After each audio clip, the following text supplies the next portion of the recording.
guys, and welcome to our YouTube channel. This is Discover Africa TV. My name is Miss Kibaki. And I am Prince Keda.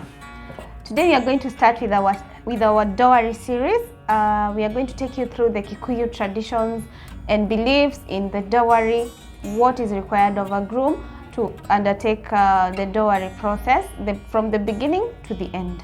Yes, of course, as we said earlier on the previous video on intro, or as we were launching, we said marriage and dowry is one of the essential points and steps in life man to acquire a wife. So we are going to start from Kikuyu, that is from central part of Kenya. And actually, for those people who doesn't know where Kenya is in Africa. It's in Africa continent, and of course it neighbors Indian Ocean and some other great nations: Tanzania, Uganda, Ethiopia, and Sudan. So we are from central part of Kenya, known as Mount Kenya, where the Kikuyus or their trade nation lives, and that is where we shall begin this journey. We shall be talking about dowry. So in regard to dowry, we are going to venture in what is expected of a man to do. So what do you think is the first point? Definitely the first point is to identify a beautiful girl. I like the way you are putting it, a beautiful girl. She has to be very beautiful. If she's from Central, definitely. Yes. Like Your Highness here. But just before we go, is it true that the trade nation or the beautiful girls from our nation like Gardufu? Of course. Gardufu. Which is soup. We like a lot of soup, and we make the most delicious soup you can ever imagine. But you know, someone said that you people discovered porridge when you're trying to soup ugari. And for those who doesn't know ugari what it is, just Google. And you also discovered the pancake as you tried to soup up chapati. You know, I really don't know the basics of that, but they said so.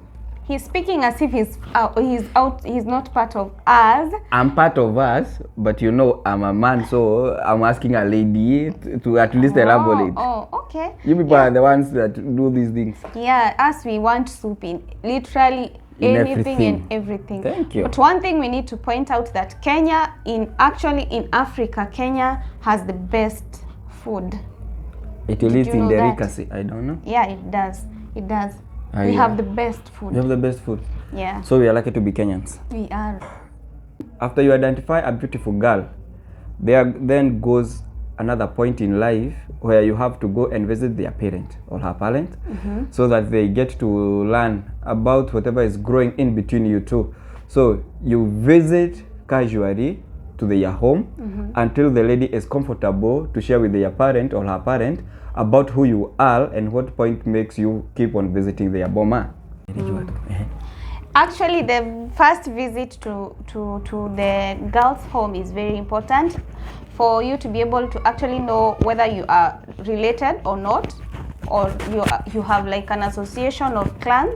Because in Kikuyu tribe we have 9 clans. Yes. Yeah, and for you to get married, you have to confirm whether you are from the same clan, because if you are from the same clan, then it cannot be possible for you to get married. That means in Kikuyu land we do not entertain incest of whatever case, and therefore visiting the parent from both sides.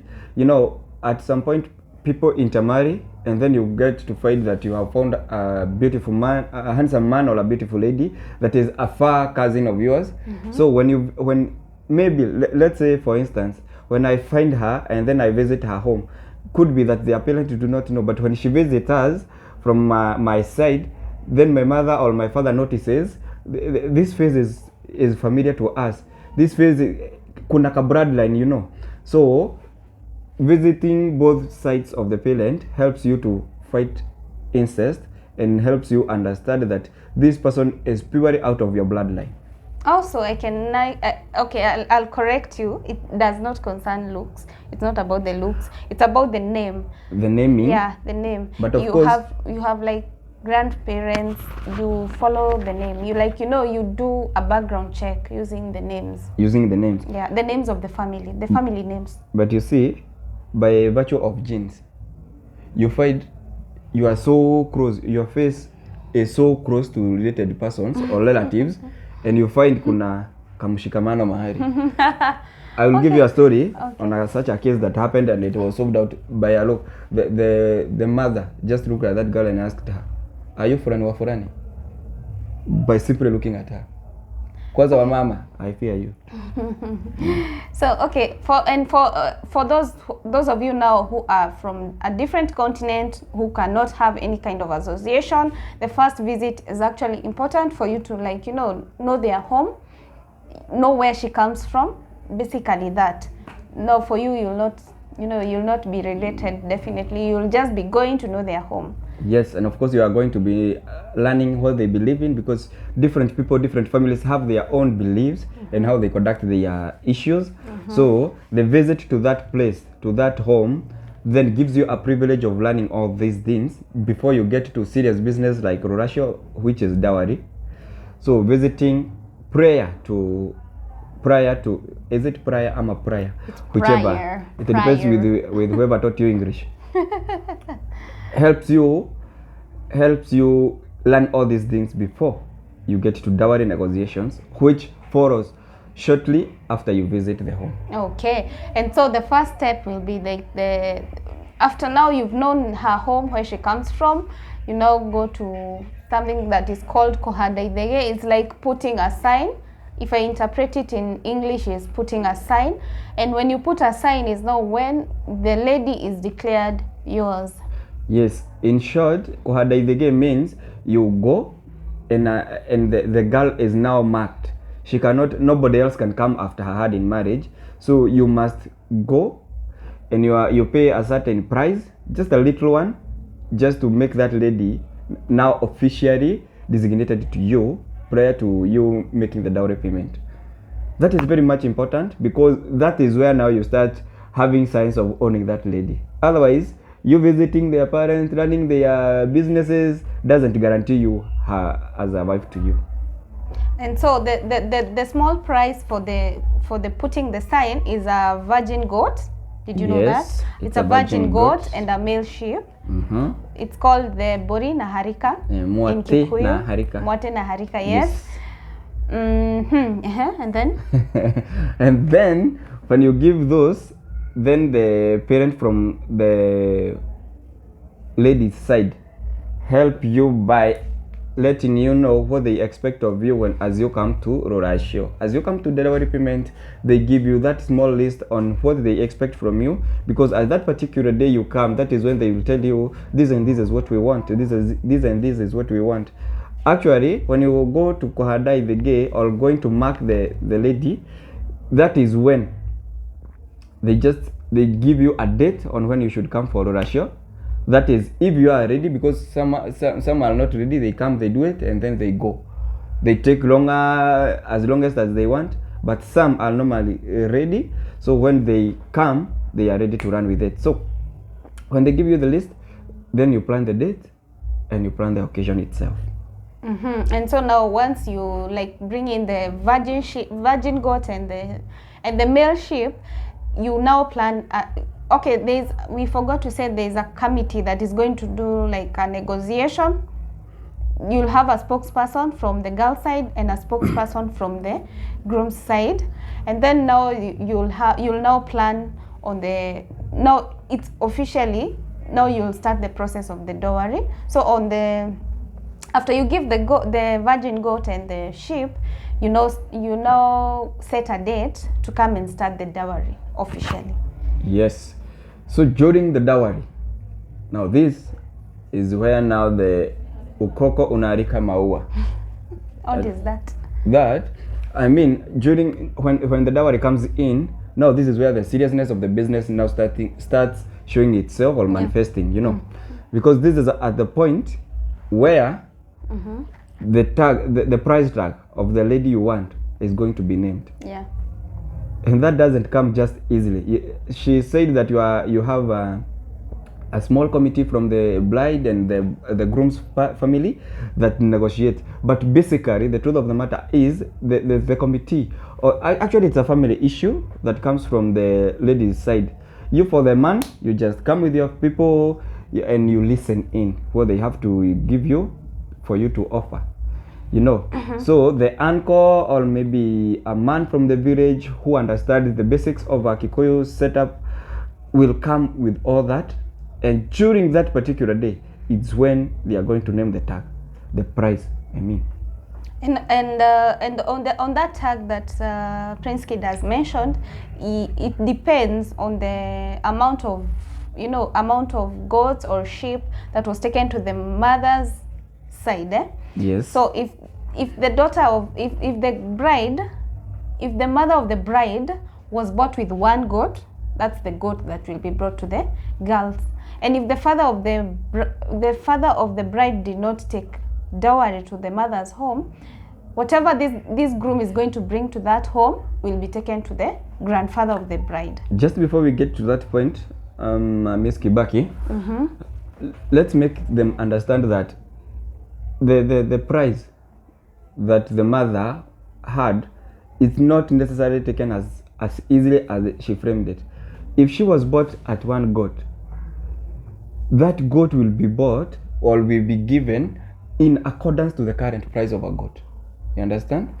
So that means if the goat that the mother was bought by was worth 100 shillings, then what is the value of a goat today?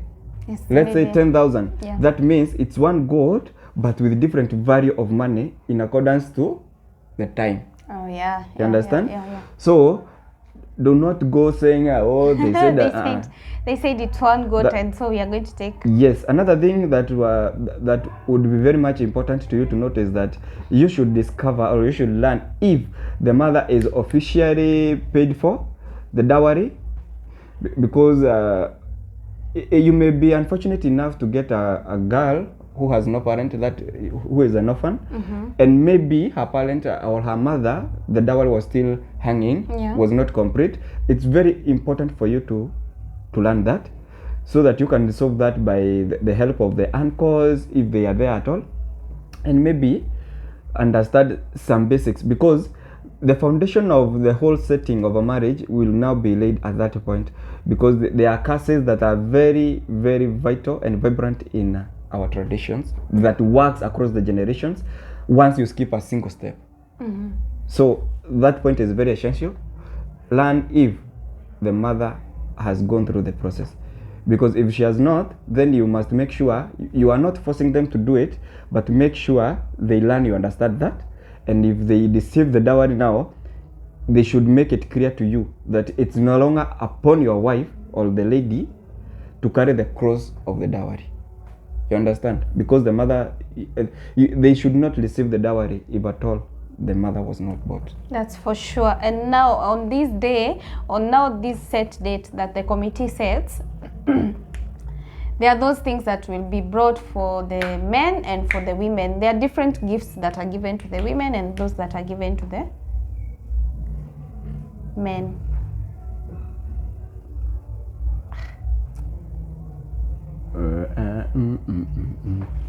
Fuck, make a flight mode.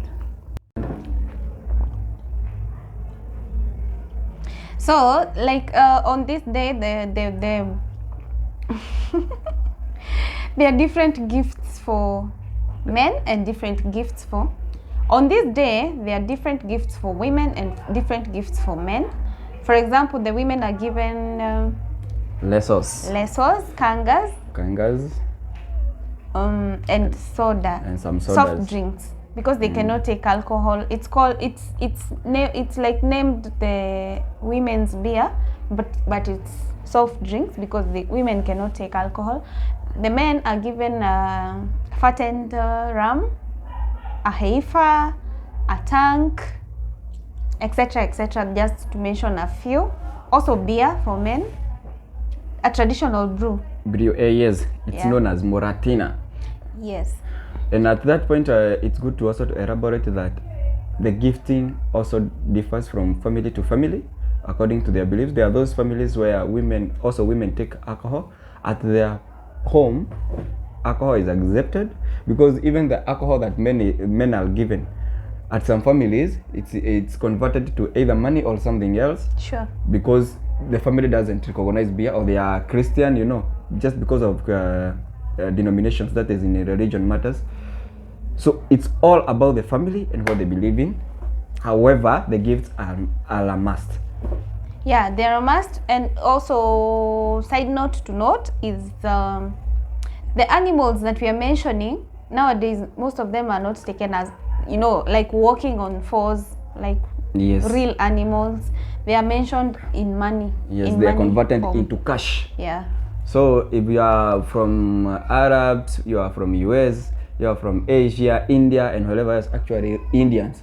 Because the Indians, we have a lot of stories about you. We need to have a Really? meeting. Yeah, we need to have a meeting with Indians Indians. because they have to behave. And I'm sorry. So, Okay, don't bring hate speech here. so after that, this is when now we get to the juncture where we know if you are going to be permitted to have a marriage or not. Because after this, we go to certain thing we call as Itara. Itara now is the part where the bride's family visit the groom's family. Now that is when the family of the woman you want to marry visit your home just to know where their daughter is going. That this is more or less of familiarization with where their daughter is getting. So it entails not much because it's a normal occasion. People just like you would host a visitor. It happens so it's not detailed. It's just a visit to the guy's family where they go and enjoy some meals and drinks, and that is it. But it's very important. Don't just like take it lightly because she has to go and be shown like where she'll construct her house. Yeah, she has like, you know, to go with women who are going to advise her on how she'll be able to take care of her homestead. Like, you know, they are going to identify where she'll be having her homestead. But nowadays, now everyone is in, you know, in urban areas. So I don't think it's not important, but it is important. It is important. Yeah. It is just important just for traditional matters, because if skipped, some other predicament may come after that. So it's important. Just do it to evade the traditional matters issues. And at this point is now when now you're allowed to have a traditional wedding. Yes. You're now permitted, like, you know, you've been granted permission granted. Yes, permission granted. You can have a traditional wedding. This is now where we have the colorful ceremony coming in, because now the traditional wedding is the whole exposure or the show of the traditions or the tradition you are going or the culture you are marrying to. In this case, a Kikuyu. This is where we have the traditional wearing, we have the traditional brew, we have the traditional kind of a slaughter, we have the traditional meals, you know, all this. Actually, we shall be posting, or we shall be having some of those clothes here. We shall be having, yes, photos. We are going to show them here, the likes of Akina Jahe, Mwengo. You know Mwengo? No. Mwengo is that cloth you wear as a bride during that traditional wedding. That's skin. Yes. But nowadays we don't do skin, we do those colored ones, the brown ones, as Kikuyus. We shall actually, our viewer, we shall be displaying them here. So we shall be having Mwengo, we shall be having, they are running out of my mind, but we shall have them here in picture form for you, and we shall be writing down on the caption. I see you can become a chairman of a committee. I cannot. Not unless you want your meeting to go haywire. So now after the traditional wedding is where we go to like Gurario. Gurario, what do you mean by Gurario? How can you interpret it? Gurario now here is where we sign in by the bride, you know, because the groom will have to slaughter by his own, you know, not literally uncovering the whole animal, but he is very much instrumental in what point? He must be the one who slaughtered that goat or sheep. He must. It's about him. So when that blood now mixes with the soil, once he slaughters, he cuts the neck. Yes. Yeah. Now this is where now the lady knows. And it's cut in the bride's home, eh? Yes, actually, you know, the funny bit is people have never understood that the traditional wedding happens in the bride's home. It has never happened to a groom's home.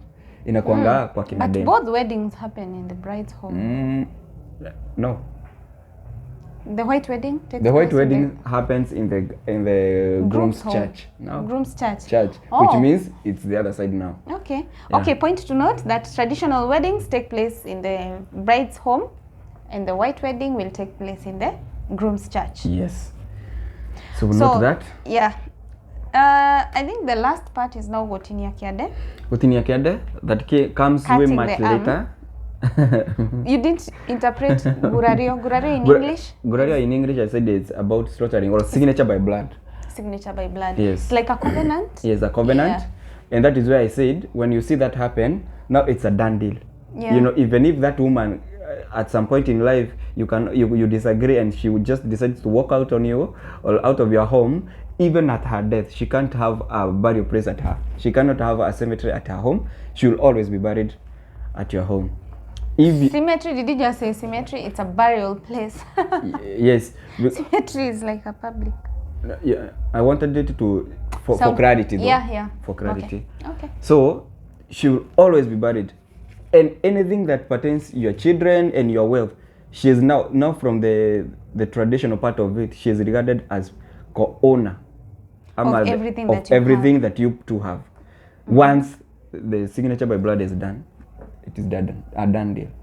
And it has taken so many people, or it has taken long for people to understand that at that point, now that guarantees a woman that now that is her home.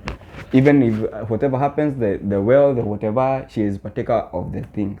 Many people have been assuming that point and taking the government route or ile ya serikali, like they must use the court procedure to have the woman share or maybe inherit some properties.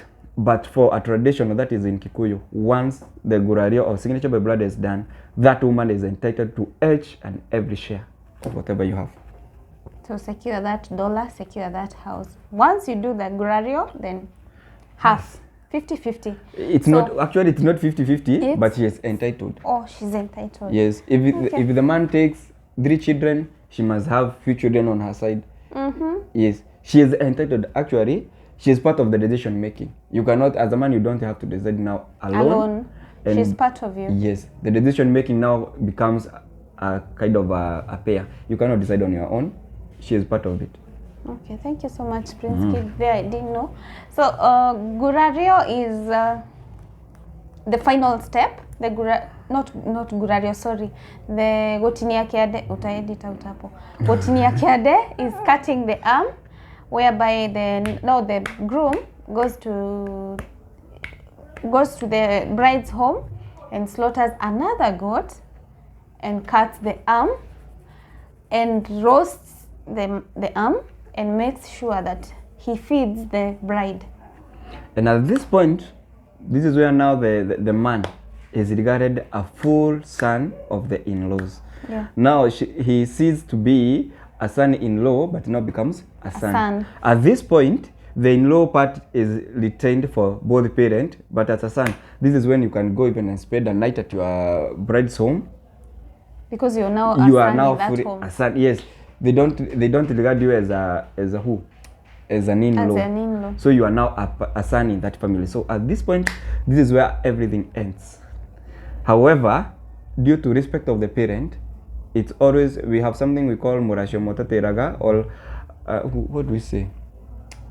A person who pays dowry, but how can I frame that? A person who pays dowry does not, the dowry is never extinct. It never comes to an end. Yeah. That part remains for the whole of your life. Yeah. It remain open. It's a lifetime thing. So yes. So it still takes part. So when you go visit them, you maybe have 10,000 or something. You leave that. And you leave them with that. Yeah. So it's not more of, we don't put it like you're buying the bride. It's a friendship. Yes. Dowry is not like, a market, give me, give. Yes. It's not like you're selling the bride. It's a friendship that you create. So it goes on and on and on. But it's also good to note that there are those people who actually finish paying the dowry. Yeah, there are people who finish paying the dowry, but remember we said after the man or the groom turns not to be a son, the full son of the family, of the in-law family, let me put it that way, then we still have that part of the dowry payment that will keep on recurring, because once in a while you'll visit them and you'll not leave them empty-handed, Definitely. Yes. So whatever you give them is regarded as the dowry. Even after a million years to come, they will receive it and they will always regard it as Part a of the dowry. dowry, yeah. Yes. So that has been it. Or you Yeah. have something else to add? No. Good. I hope we've exhausted literally. Okay, not everything. We've not put in some nitty-gritties, but the better part of it we've explained. If you have any questions, don't forget to like comment on the comment section, and we'll be glad to answer your questions. And of course, if you feel as if we have skipped something, it's as well good to let us know, because this channel is all about us, not me and her, but all of us as a family. So, and if you feel as if you would want more details, we maybe write to you, yeah, because we have some things like food, we have not covered them as they should, although we shall be having those pictures running on your screen as we edit this. So maybe in the second part we shall bring you maybe Aurora shell ceremony somewhere, God willing, So yeah, so that you are going to be able to relate. If actually one of our viewers you're having a Aurora shell, invite us. Yeah, invite us. Let us come and cover your yes. show, yeah. And of course we are going to give you a good package on camera works, so we are here to sort you out for that, yeah, because we as well do camera works, shooting, live stream, all those we do. So when we are doing this, or when you have it, let us know. We shall have it for our viewers, and also we shall give you a good package on that covering. Yeah. Yeah. We are here to like showcase Africa in an amazing way. Yeah, sure. Because we have a rich culture. A rich culture, and diversity is so interesting in Africa, and especially Kenya. Actually, in Kenya we have, I think now we have 49 tribes. Yeah, we keep on adding more and more. Juicy, or the latest one to join was the Shona. Yeah, Shona. Shona from Congo or Shona, something. Yeah, and they're very interesting people. Actually, they are speaking in Kikuyu, and they were originally not Kikuyus. They are living in the most remote area of Kikuyus. You know, that's funny how they came. I think we shall have a documentary on how the whole journey on how they came to Africa, to Eastern Africa, and to Kenya particularly. So that has been it. Thank you for keeping us here. Thank you for watching, subscribing, and sharing. Don't forget to subscribe, like, and share our video, and click the notification bell so that every time we do a video and post it, you shall be notified on the same. Yeah. Bye-bye.